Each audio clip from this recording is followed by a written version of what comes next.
जैसे कि पता है हम लोग रोज टॉप 20 एमसीक्यू का डिस्कशन करते हैं और इस सीरीज का ये चौथा वीडियो है। अगर आपने ये तीनों वीडियो पिछले तीनों वीडियो अगर नहीं देखा है तो इसका लिंक नीचे डिस्क्रिप्शन में मिल जाएगा, वहाँ से आप जो है तीनों वीडियो को देख सकते हैं। और अगर आप इस पीडीएफ को भी डाउनलोड करना चाहते हैं तो नीचे डिस्क्रिप्शन में इसका भी लिंक मिल जाएगा, यहाँ से आप जो है पीडीएफ को भी डाउनलोड कर पाएंगे। साथ में आप वर्कशॉप कैलकुलेशन और 1000 एमसीक्यू का लिंक भी नीचे डिस्क्रिप्शन में मिल जाएगा, तो वहाँ से नीचे में जाके आप जो है डिस्क्रिप्शन बॉक्स में यहाँ ये सब सारे चीज़ जो है डाउनलोड कर सकते हैं। चलिए शुरू करते हैं आज का। पहला क्वेश्चन क्या कह रहा है, which of this is a indirect measuring tool, यानी निम्न में से कौन सा अप्रत्यक्ष मापन औजार है। तो आपको बताना है कि इनमें से कौन सा जो अप्रत्यक्ष मापन औजार है। तो हमारा जो मेजरिंग जिस प्रकार से मेजरिंग करते हैं वो तीन तरह से करते हैं, यानी तीन प्रकार से कर सकते हैं। पहला एक हमारा होता है डायरेक्ट मेजरिंग, दूसरा होता है इनडायरेक्ट मेजरिंग, और तीसरा जो हमारा होता है वो होता है कंपैरेटिव मेजरिंग। डायरेक्ट मेजरिंग को प्रत्यक्ष माप और इनडायरेक्ट को अप्रत्यक्ष और कंपैरेटिव को तुलनात्मक माप कहते हैं। तो इसमें होता क्या है कि जब हम कोई वस्तु का डायरेक्ट माप ले ले, जैसे स्टील रूल से अगर कोई वस्तु को हम माप ले तो हमारा डायरेक्ट मेजरिंग इंस्ट्रूमेंट के अंतर्गत आ जाएगा। और इनडायरेक्ट हो गया क्या कि जैसे हम कोई माप लेते हैं उसके लिए हमको जो है स्टील रूल की सहायता लेनी होती है। जैसे फॉर एग्जांपल के लिए समझे तो कोई अगर गेज है, गेज तो जानते हैं जैसे कि ये एक तुलना करने वाला चीज़ है। अगर हम कोई गेज से कोई वस्तु को मापें, इसके लिए हमको जो क्या होता है कि स्टील रूल की ज़रूरत होती है कि माफ कीजिए, गेज जो है ये तुलनात्मक मेजरिंग इंस्ट्रूमेंट के अंतर्गत आ जाता है। डिवाइडर ले लें, तो डिवाइडर से हम कोई वस्तु की अगर माप करते हैं तो उसके लिए हमको जो है स्टील रूल की सहायता लेनी होती है। यानी वो जो है एक प्रकार से डायरेक्ट मेजरिंग नहीं कर सकता है, तो वो जो है डायरेक्ट मेजरिंग के अंतर्गत नहीं आएगा। यहाँ जैसे कि देख सकते हैं वर्नियर कैलिपर डायरेक्ट मेजरिंग कर सकता है, यूनिवर्सल बेवल प्रोटेक्टर ये भी डायरेक्ट मेजरिंग कर सकता है, और इनसाइड माइक्रोमीटर जो है ये भी डायरेक्ट मेजरिंग कर सकता है। लेकिन हमारा जो इनसाइड कैलिपर है यानी आंतरिक कैलिपर, ये हमारे डायरेक्ट मेजरिंग टूल के अंतर्गत नहीं आते हैं। तो ऑप्शन जो है ये ही सही हो जाएगा कि ये जो है इनडायरेक्ट मेजरिंग टूल है। अगला प्रश्न देखते हैं।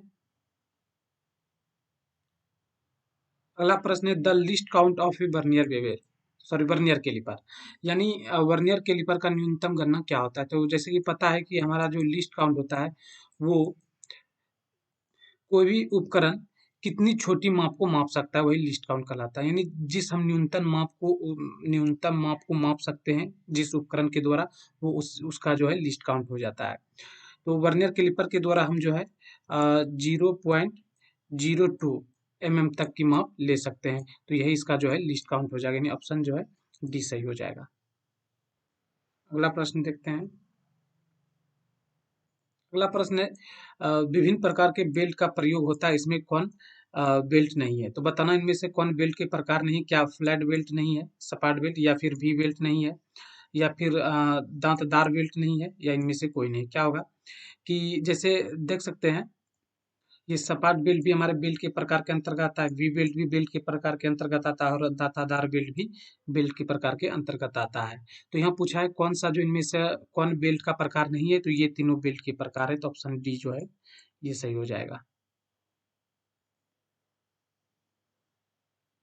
अगला प्रश्न है, यदि ड्राइविंग शाफ्ट को धीरे धीरे गति मिलाना हो तो प्रयुक्त ड्राइव क्या होगा। अगर ड्राइविंग शाफ्ट को अगर धीरे धीरे गति मिलाना है तो उसके लिए जो हम प्रयोग करेंगे वो क्लच होगा, यानी बी जो है सही आंसर हो जाएगा। अगला प्रश्न है, जब बंद द्रव पर दाब लगते हैं तो यह बिना घटे सभी दिशाओं में प्रेषित होता है और अंतर्विष्ट क्षेत्र के समकोण पर कार्य करता है। यह कथन क्या है, यानी किसका नियम है, ये चीज बताना है। तो ये नियम जो है पास्कल का हो जाएगा।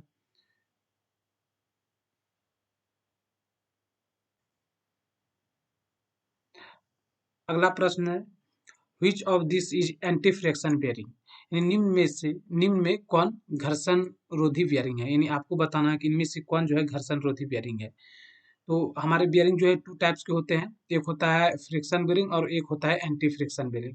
तो इनमें से आपको बताना है कि एंटी फ्रिक्शन बेयरिंग जो है कौन है, इनमें एंटी फ्रिक्शन बेयरिंग कौन सा है। तो जैसे कि यहाँ बॉल बेयरिंग, रोलर बेयरिंग और नीडल बेयरिंग दिया हुआ है। तो ये जितने तीनों बेयरिंग है, हमारे तीनों बेयरिंग जो है घर्षण रोधी बेयरिंग है, यानी एंटी फ्रिक्शन बेयरिंग के अंतर्गत आता है। तो आंसर क्या हो जाएगा? ये सभी, यानी सभी हो जाएगा। अगला प्रश्न देखते हैं। वह जिग जिसका कोई आधार नहीं होता, लेकिन ड्रिल करने के लिए इसे जॉब पर सेट करते हैं। तो वो कौन सा जिग है जिसका कोई आधार यानी बेस जो है उसका नहीं होता है, लेकिन ड्रिल करने के लिए इसे जॉब पर सेट करते हैं? क्या वो बॉक्स जिग है, सैंडविच जिग है, चैनल जिग है या टूनियन जिग है? कौन सा जिग हो जाएगा? तो वो जो हो जाएगा वो हो जाएगा चैनल जिग। यानी इसमें कोई बेस प्लेट नहीं होता है, लेकिन ड्रिल को जो ड्रिल करने के लिए जो है इसे जॉब पर हम सेट कर सकते हैं। तो ऑप्शन जो है सी सही हो जाएगा। अगला प्रश्न देखते हैं। पीपीई से क्या अभिप्राय है? यानी आपको जो है पीपीई का फुल फॉर्म बताना है। पीपीई होता क्या? तो इसका जो फुल फॉर्म होता है पर्सनल प्रोटेक्टिव इक्विपमेंट होता है। तो पर्सनल प्रोटेक्टिव इक्विपमेंट मिल जाएगा आपको ऑप्शन नंबर बी में। तो बी जो सही हो जाएगा। सॉरी, बी नहीं, सी में मिल जाता है। तो ये जो है सी में हो जाएगा पर्सनल प्रोटेक्टिव इक्विपमेंट। चलिए अगला प्रश्न। अगला प्रश्न है, जिस बॉक्स में सामान्यतः दवा, रुई, पट्टी आदि होती है उसे कौन सा बॉक्स कहा जाता है?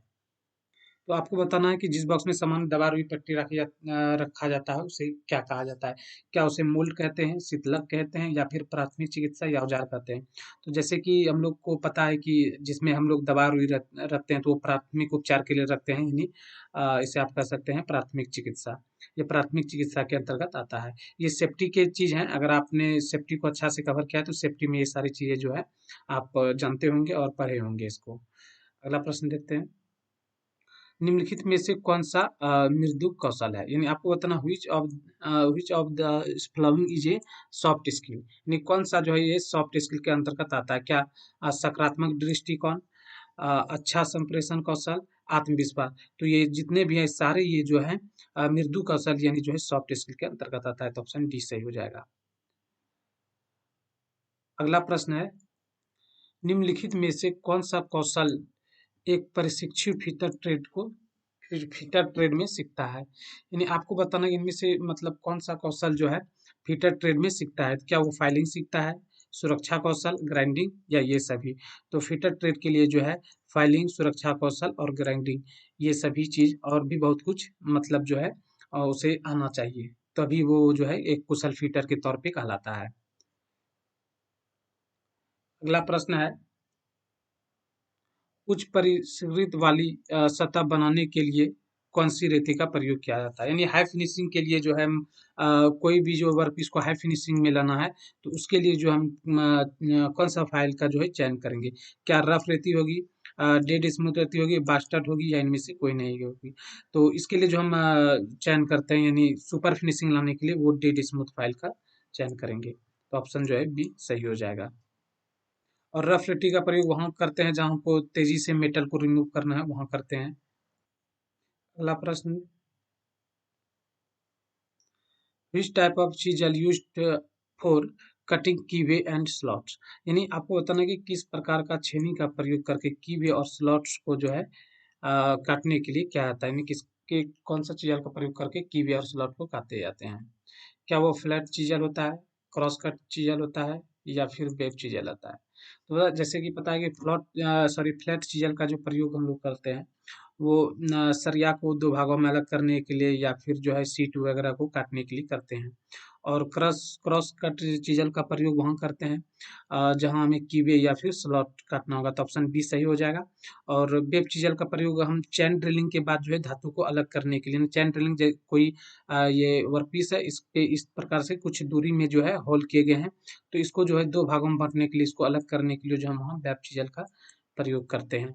और एक होता है डायमंड पॉइंट चीजल। तो डायमंड पॉइंट चीजल का जो प्रयोग हम करते हैं कॉर्नर से जो है कोई अगर मेटल बर टाइप का हो गया तो उसको साफ करने के लिए, जैसे मान के चलिए ये इस प्रकार से, और यहाँ कॉर्नर पे जो है कॉर्नर को साफ करने के लिए जो है हम वहाँ डायमंड पॉइंट चीजल का प्रयोग करते हैं।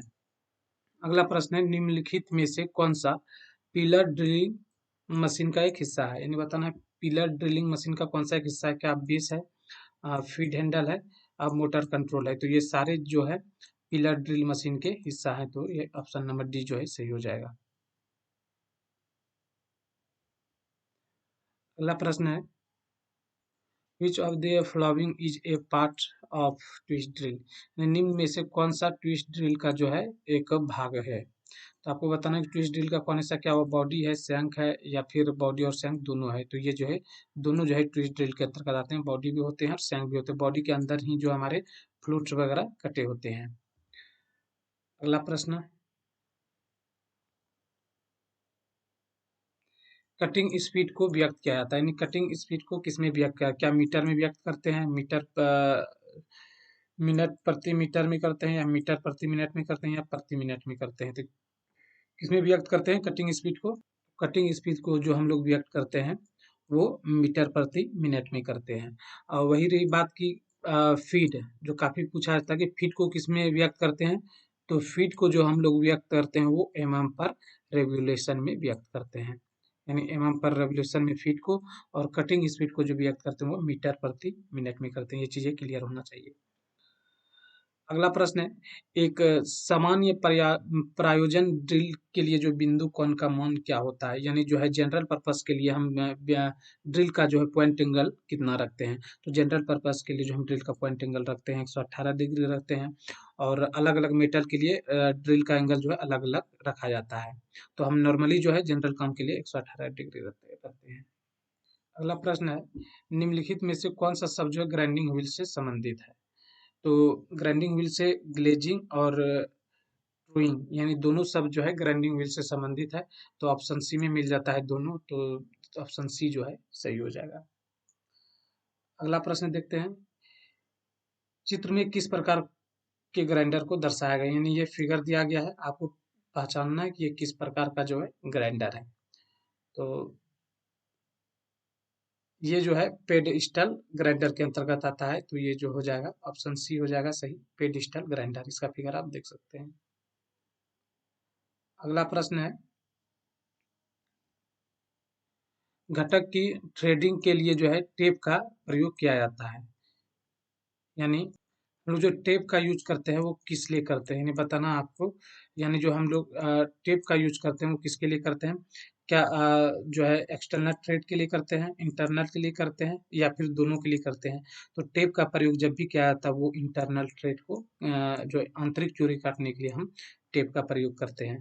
तो ऑप्शन बी में मिल जाता है आंतरिक, तो बी जो है सही हो जाएगा। तो बस आज के वीडियो में बस इतने ही क्वेश्चन, और कल जो है हम लोग 80 से आगे की क्वेश्चन का डिस्कशन करेंगे। और अगर आप इसरो, डीआरडीओ, बाक या फिर एलएमआरसी का तैयारी कर रहे हैं तो ये पीडीएफ आपके लिए काफ़ी उपयोगी होगा। आप नीचे डिस्क्रिप्शन में जो है इसे जाके डाउनलोड भी कर सकते हैं। चलिए इस वीडियो में इतना ही।